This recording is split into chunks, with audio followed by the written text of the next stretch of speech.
You're listening to the We Are Libertarians podcast network. Find all of our shows at wearelibertarians.com. Hey, welcome to the Chris Spangle Show. Thank you for being here with us today. And I have a real treat for you. Or the person to blame. I don't know. And with me this week is Andy Horning. Andy is running for Congress in the 8th District. And Andy, you are the person that turned me into a libertarian in 2004.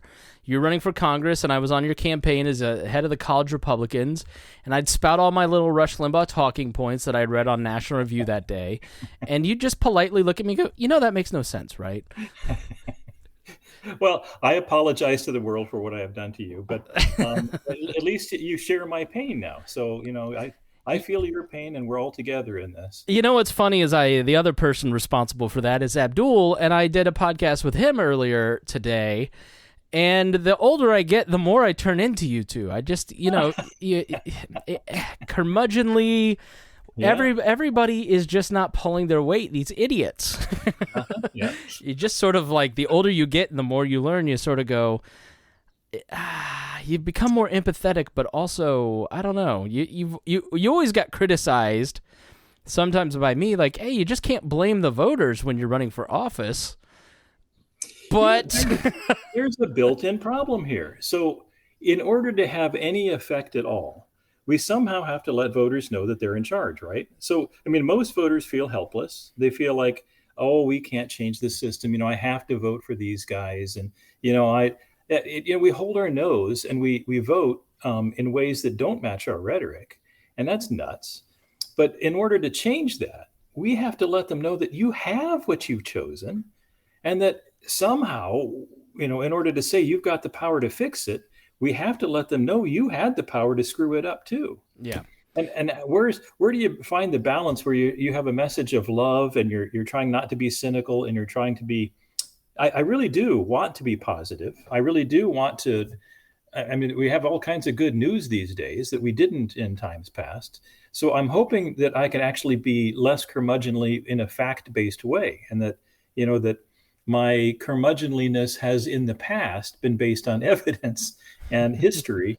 And yet, with like the rainwater campaign and what happened in Pennsylvania lately, we have good reason to think that maybe voters are getting tired of voting status quo. And maybe, you know, things like the truckers movement and things like, you know, protests in general going all around. You have these, whether they're liberty-minded or just conservative or whatever they are, there are people that are getting off their butts and doing things. That's a reversal of a trend that I've seen since at least 1999. I don't know if you remember.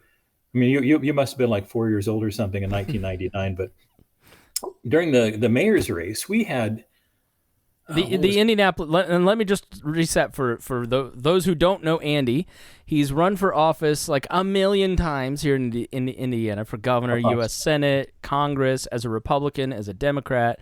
But your first race was 1999 for mayor of Indianapolis, which was actually credited by a lot of people when I was doing some research for something recently as kind of helping revamp and revitalize the Libertarian Party of Indiana, which has traditionally been one of the strongest in the state, in the country, I mean, in terms of state affiliates. Andy has been a huge part of that. People like Mark Rutherford, a lot of people, Joe Houtman, people that we've talked to several times on this podcast, you know. But when you started running as a Libertarian in 99, I mean, you did. I remember in 2004, you made like a newspaper. I still have the newspaper because you had to explain what a libertarian was and what they believed. I mean, when you compare your first run to now, like looking back, what do you see that is just we take for granted now? Yeah, there's been lots of changes. I mean, even things like cell phones have made a huge impact, but and some of that's been very negative. So in 99, we had like 40 some odd debates with 5 candidates for Indianapolis mayor. And they were well attended. People came from all over the place and, you know, from all around Indianapolis, surrounding areas. And they descended on these debates and they listened, they asked good questions. That was really the last time we had like a really vigorous public forum debate sort of culture in Indianapolis. because after that, I just noticed it got worse and worse. The debates started kind of thinning out. And in recent years, you've had, groups like the League of Women Voters and others that have kind of bailed out of what they used to do. And in my district in particular, in the 8th district, we have a candidate who, and it's like, I'm not going to, say too much against him about this because it actually works. It is a good gambit. You just hide. If you're an incumbent, you don't debate your primary opponents. You don't debate anybody. You don't expose yourself to harsh criticism or tough questions. And you sail to victory on apathy. And that has worked for a long time. And part of the problem, though, that I look and I see representative democracy is so anemic because people don't show up. Yep. If they were, I was talking to a Carmel city councilman this week, and I go, "Can you name me the 5 people that show up to every city council meeting?" And he goes, "You mean the 4?" And I'm like, if more than 4 people showed up, do you think that you'd listen to all these people and they'd have more influence? Absolutely. And that's part of the problem is you can show up to a county council meeting and they want to throw you out because they don't know why you're there. You know? And so if more people showed up to their city council meetings, we think of politics and is like the thing you do every 4 years during the presidential race, but politics is showing up to your county council meeting and being the person running the League of Women Voters debates. Right? Like that's part of the problem is that we've become lazy. Well, it's you're bringing up something I haven't even thought about myself for a while. When I first got into politics, it was largely because, I'm still very green, and I was not a libertarian, decades ago. Well, no, I guess decades ago I was. I'm really now many more decades old than I used to be. But the fact that I started out in sort of my political awakening with a friend of mine named Clark Kahlo, who I'm embarrassed now to say I haven't talked to him for years, but he and I went to a couple of like zoning board meetings or something like that where people don't show up. And we were able to stop at least halt temporarily, a really stupid plan to build in the flood zone of White River. And, it was going to be a stupid thing where they're going to put pavement all over the place and it was going to be bad for runoff. And it was just, it's just dumb to do that anyway. And we just showed up. And sometimes all you have to do in a meeting is just raise your hand and object to something. And then they say, now I got to fill out the form X27B32. And you can really throw a monkey wrench into the works just by showing up. And so few people do that I was kind of jazzed that 2 of us, and, there's one meeting I went to where I can't remember if it was one of those things with, Clark couldn't make it or just me that just showed up anyway. One person, just me, showed up to a meeting and I was able to just, at least change the outcome of the meeting. That kind of stuff is power that most people have no idea is available to them just by showing up. And you could see what people like, the truckers did just by driving around. You'd block something, or you don't have to carry flaming torches and pitchforks. You don't have to throw, Molotov cocktails. You could just go about, a fairly peaceful process of driving around or showing up or raising your hand. It's super easy to do. And that's one of the reasons I focus so much on the democratic process itself as something that is a power. It's a weapon that we were granted at great cost so that we wouldn't have to have the sort of revolution that our founding fathers had to go through, where, we could just by showing up and in this case, just, dink, dink, dink, boink, like entering anything that we do on a daily process. You're entering a text, you're buying something. All we do is show up and punch a few buttons and we can change the course of our nation. We have that power. Now, because it's a collective power, and because we think abstractly, and especially since we've had this increased power of political parties, mostly since the 1970s. And that's another thing. People don't know the history of this. They don't know we didn't used to have political primaries. They didn't know that it didn't exist, the sort of 2-party system that we have today before World War II. And if anybody got any sense of how this actually came to be and what our powers actually are, we would stop listening to the people who tell us, "Oh, you don't have a chance. He's got no chance." And then I wouldn't have been hearing all these years, one of the most painful things that ever hits my ears. gosh, I wish I could vote for you. Right? But You, it's like, yeah, as if you don't have the choice to vote for you on the ballot, because you are on the ballot. And that's one of the interesting things. That you held the first Tea Party. I mean, you really kind of, despite what others say, like you've been holding tea parties basically as long as you've been running for office. But I remember in 2007 when we had an issue with property taxes going out of control, you inviting people to the steps of the State House. 500 people show up on July 4th, and then the Tea Party movement kicks off, and so many of our fellow patriots from that era kind of have now adopted this cynical attitude of, well, we just need to start shooting. We have no power. It's too big. It's too big. I hate that. God, you're not going to shoot anybody if you're not even going to vote for it. Right? You haven't, and that's what I said to one guy on Twitter. I go, who's your county councilor? Have you shown up there first and just shot your mouth off? Because I think that's one of the things that is most dismaying to me is people don't understand the power that you just talked about in this representative democracy. They haven't even exercised it. They because they just don't want to do the work.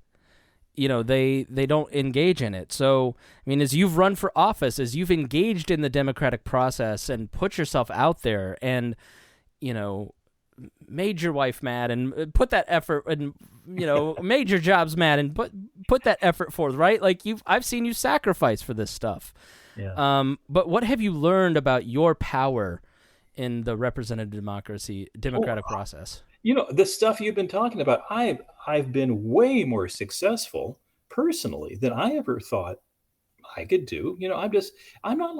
I'm not so different from anybody else. I have more hobbies than I should. There's a lot of stuff. I've got a life that I'd like to live myself.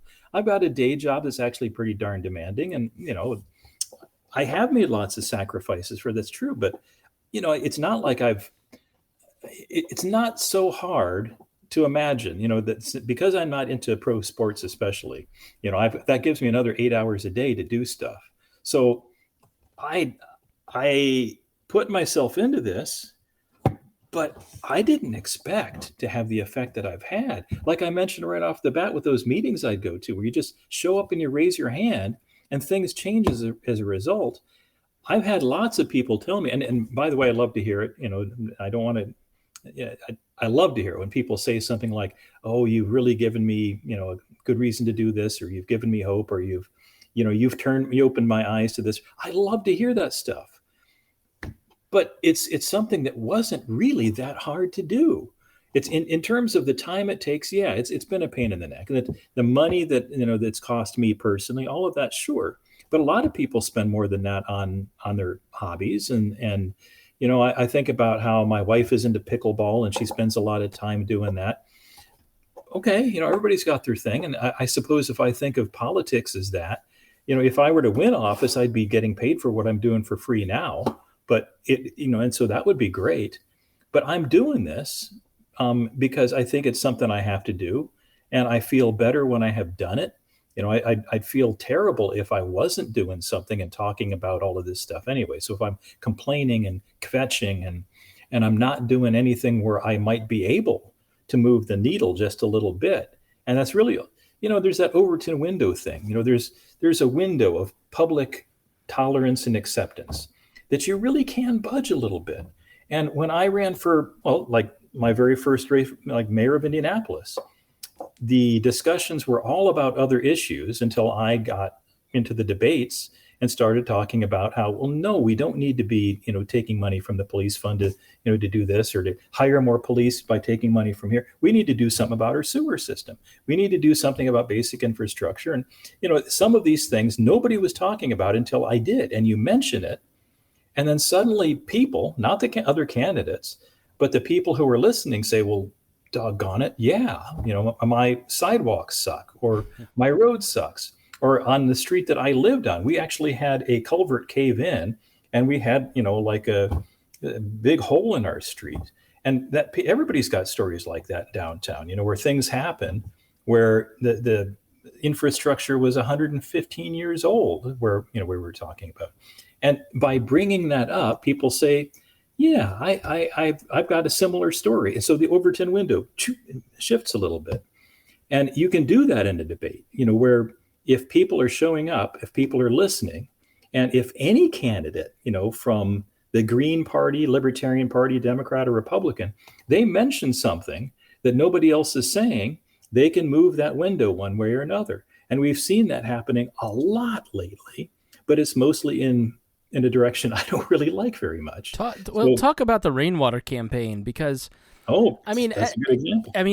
It's a good example, but the thing that I just keep thinking in my mind, Andy, is what a loser you are. How can you say that you've been successful when you just keep losing? How can you possibly be successful? What do you mean? This is another one of those weird aspects of the two-party system. In the two-party system, one of those guys is going to lose. Right. We call them losers. Especially, you have areas where a Democrat is always going to win in downtown Indianapolis, or a Republican is always going to win in this rural area, something like that. You don't say, the Democrats, oh, you're a loser, you can't possibly. We don't do that. And why? Why is that? We have these ridiculous abstractions that there are two parties that are different from everybody else, and that Donald Rainwater comes along. He comes in second in lots of counties, 33 out of 92. Yeah, so he comes in second, and yet we don't say that, well, the Democrat was a loser in these, or the Republican was a loser, and you don't do that. You just say, well, he didn't win the election, so he's the loser. Well, what about the Democrat who lost? We don't call him a loser, even though he's just as much a loser. If you don't win, you lost. We don't think straight about what actually happens in elections. And so when people say, well, libertarians can't possibly win, well, except the 12 that are already in office right now in Indiana, or the 144 or whatever it is in Pennsylvania that just got elected. So, the way we think about politics is not the way we think about anything else. And so you think, okay, maybe I haven't actually won an election outright. Maybe I did in 2004, if only living people counted. But you think that the point really is that we have abstractions that we have erected around the two-party system that are baloney, not just an ideology. I think everybody knows that, with rhinos, dinos, linos, whatever you're talking about, there are people that don't match our perception of what the party is supposed to be. And so we dissect those people away from our party perception, even if the number of rhinos exceeds the number of people that we would actually call real Republicans in office. It's totally bogus. So it's not ideology. It's not any sort of sensible thing like we like it or it's fun. It's just an abstraction that we've erected like some kind of totem or idol or something like that. And if we can just push away the abstractions just a little bit, the way people say they do. No, I mean, who doesn't say, I don't vote for the party, I vote for the man? Everybody says that. Yeah. They say it. But numerically, nobody does that. So you've got, how many, up until fairly recently, at least 90% of us were voting for the status quo all the time. And that's, all the time. Democrat or Republican, maybe they'd switch a little bit.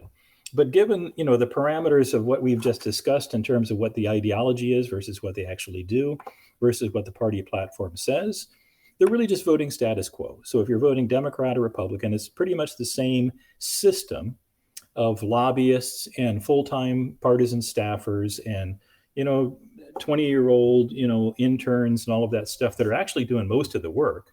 And you've got legislators who don't write nearly as much legislation as the unelected bureaucrats who are spitting out laws like machine gun bullets. And so this whole system is like this big bogus mess of, corrupt nonsense, which anti-constitutional. All of our founders warned us about it.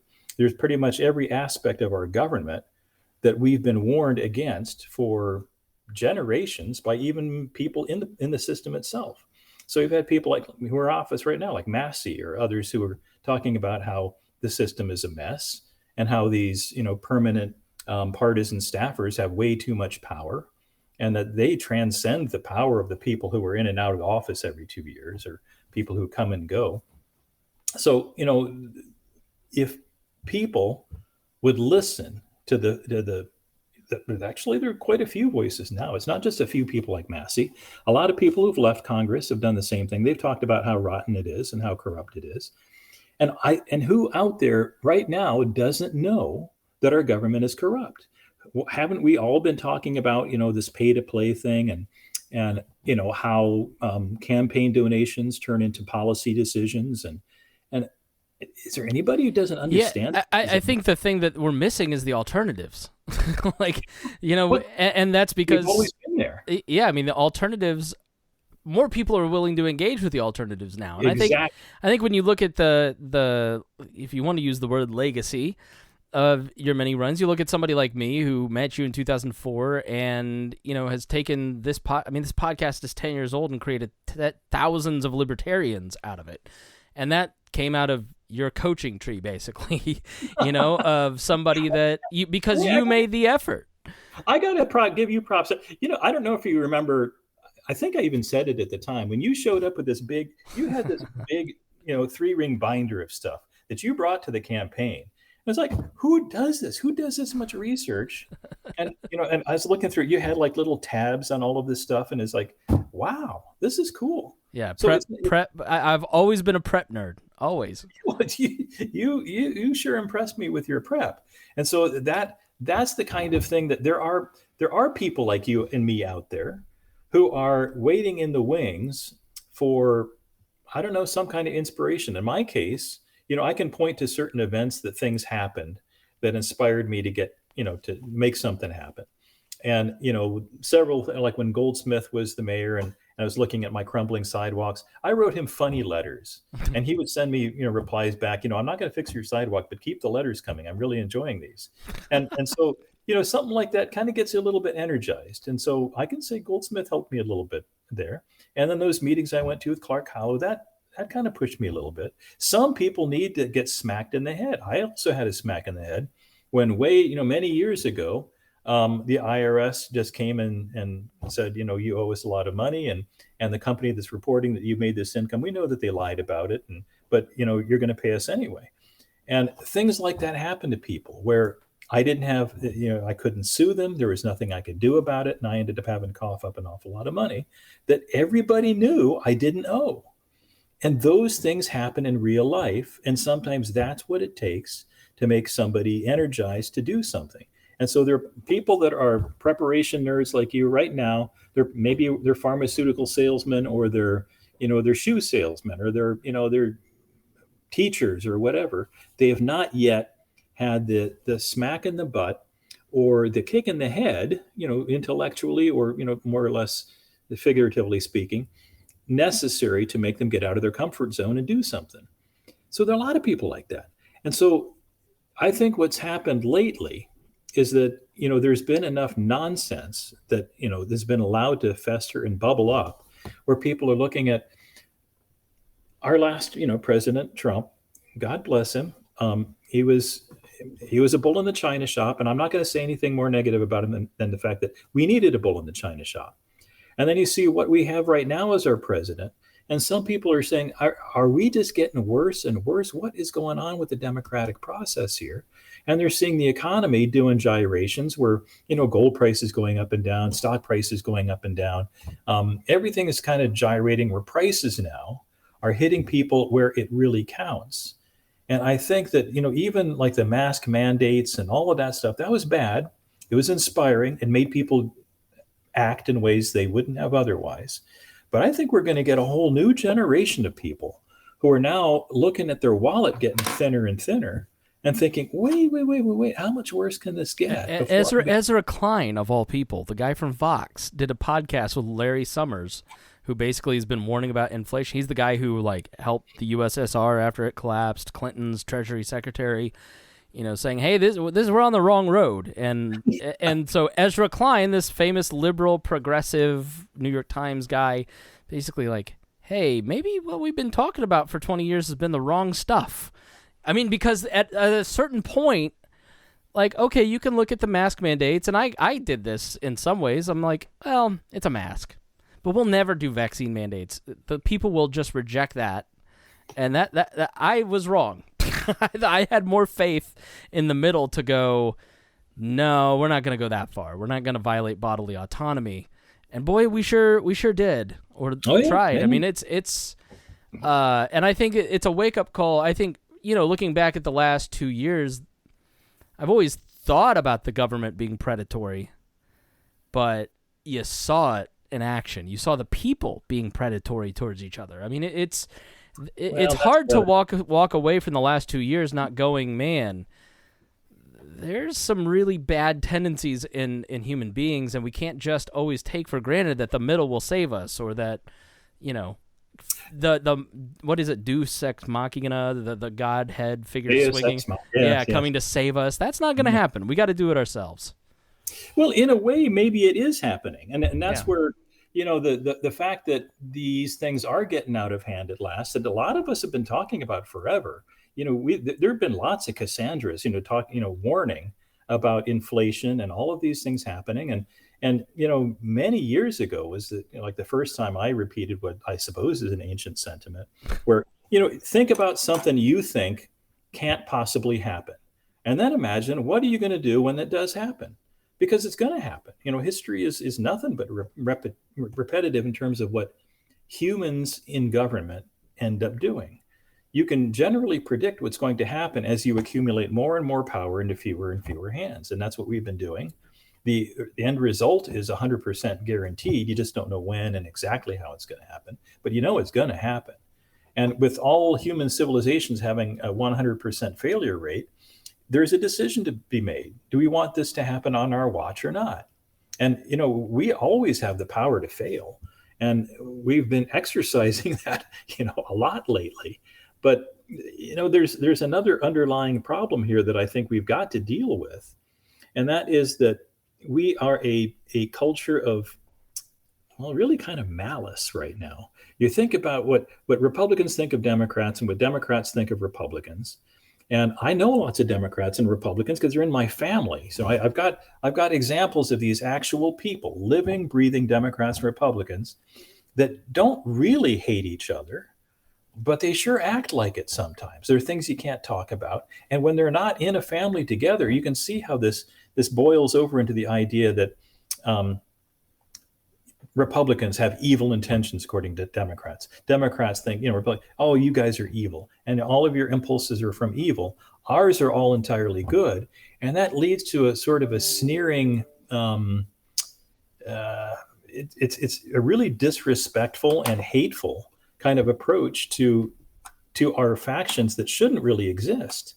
And so, while we, you know, it's almost funny now that I always thought it would be kind of a cool thing to make up sort of an alien conspiracy where, you know, we've discovered that there's aliens out there. They're small and they stink and we can beat them up real easy. Any red-blooded American male could get them, but we need to unify as a world to go build spaceships and find these terrible little aliens and kill them. Because if we had a common enemy like that, maybe we could unite and we can use that hate that seems to be in all of us, focus it off the planet. But right now we've got these shifting alliances and little, you know, bits of hatred that, if like right now we, you know, hate Russia. It wasn't that long ago we all thought Putin was so cool. You know, we had pictures. Well, Andy, isn't it just nice to hate foreigners again, though? I don't want anybody to stop hating foreigners. To your point, though, I've seen so many people who are like unvaxxed say, my brother-in-law reached out to me, or my brother reached out to me, and, you know, F that guy after what you, the way you like, and it's like the second we all moved on to hating foreigners again, everybody, oh, these divisions are healed, and I think that's not going to work. By the minute too, it can shift by the minute and the circumstance. So, like right now, you can have a bunch of people in a room, all of them hate Russia. But then they start looking at each other, and this white guy says, oh, he's a black guy. I don't like black guys. Black guy. Oh, I don't like this white guy. Or maybe somebody says, oh, he's gay over there. And so we can just like that, we can flip our hatred around to some other abstract, you know, category of human and say, you know, we've got this arbitrary distinction of what kind of gay you are right now, or, you know, what kind of straight you are, what page of this porn, you know, magazine do you look at? And so we have an infinite number of ways to discredit each other's words because of this, you know, maybe he's saying something that sounds reasonable if it was from a straight white male, but because he's a, you know, gay black man, I'm not going to trust what he's saying. And we do that all the time.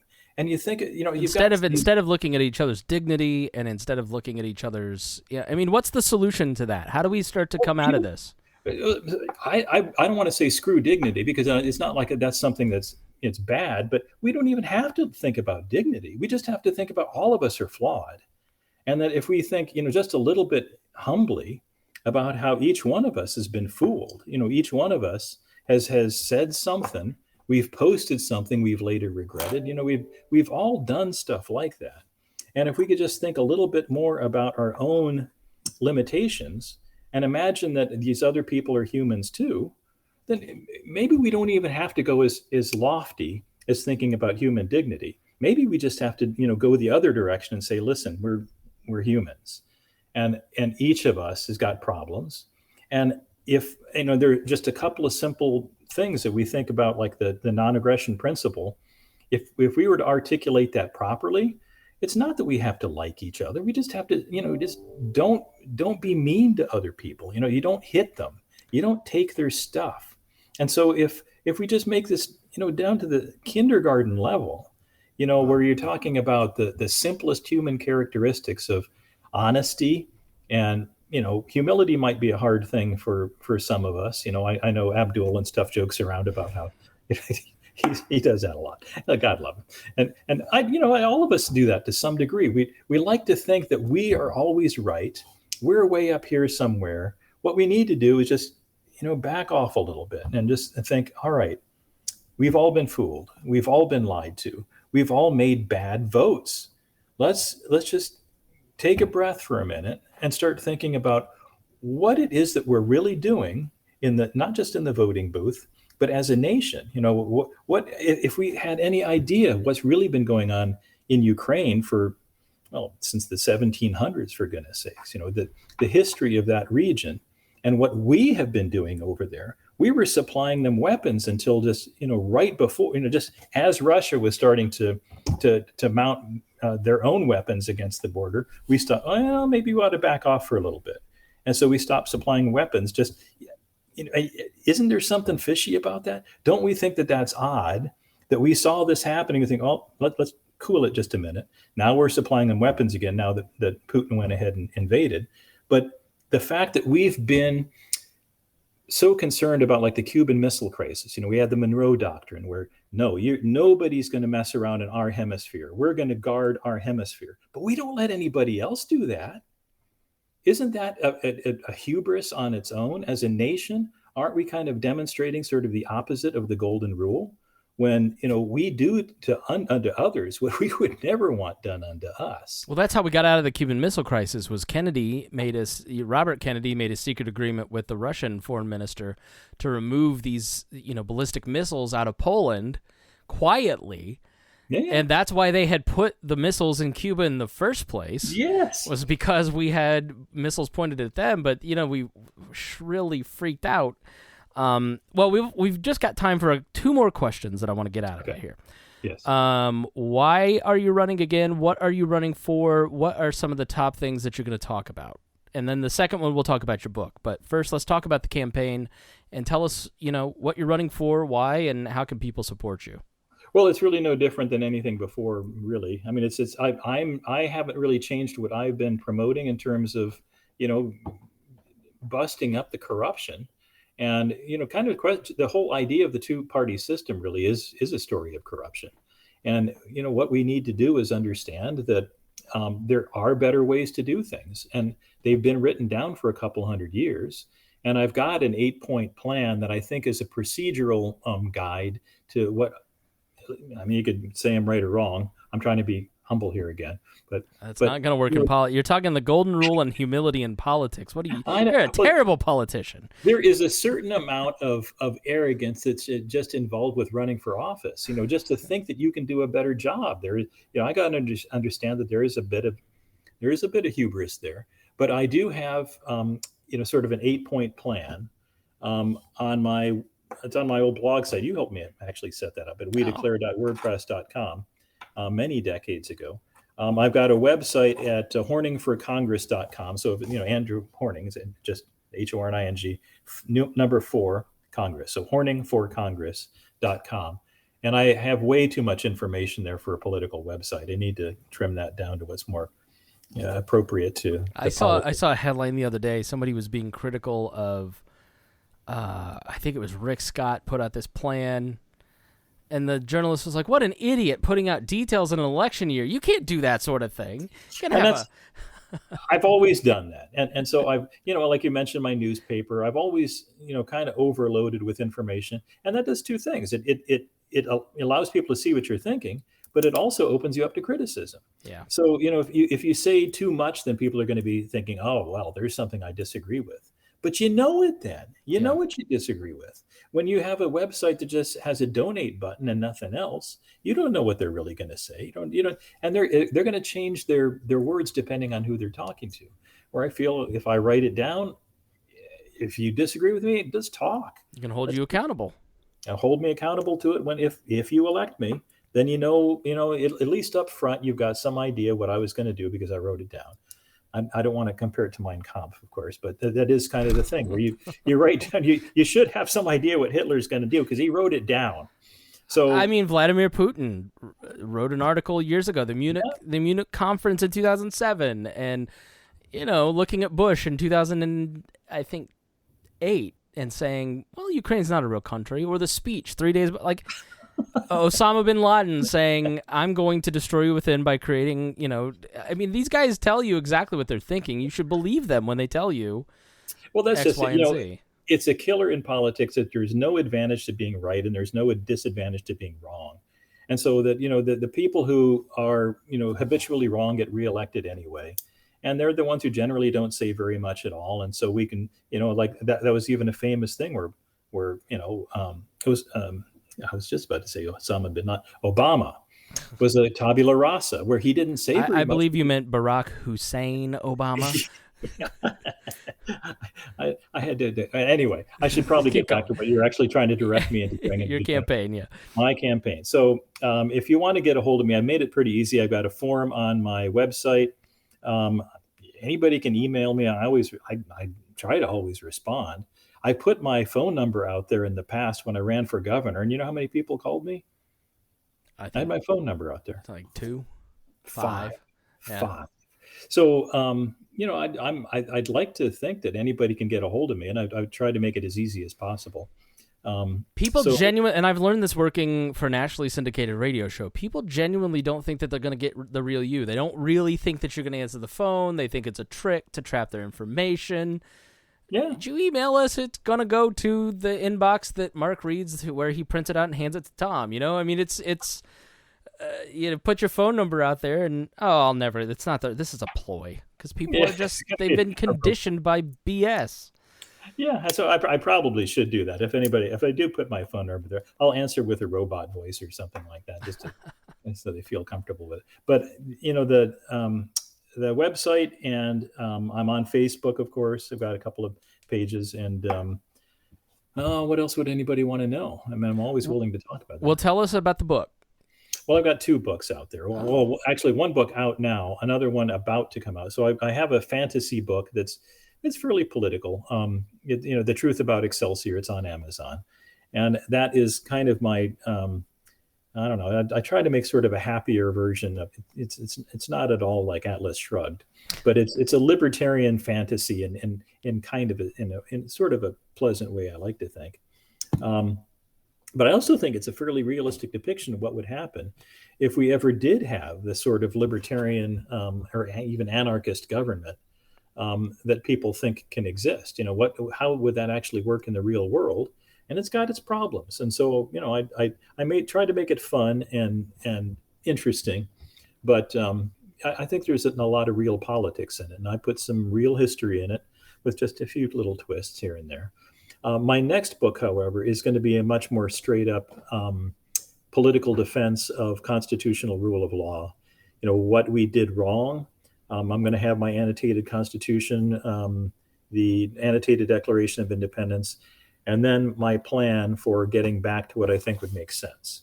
And so I think I'm going to describe a problem, put what is ours already by law and by principle, and then at the end it's going to be what I think we need to do to fix it.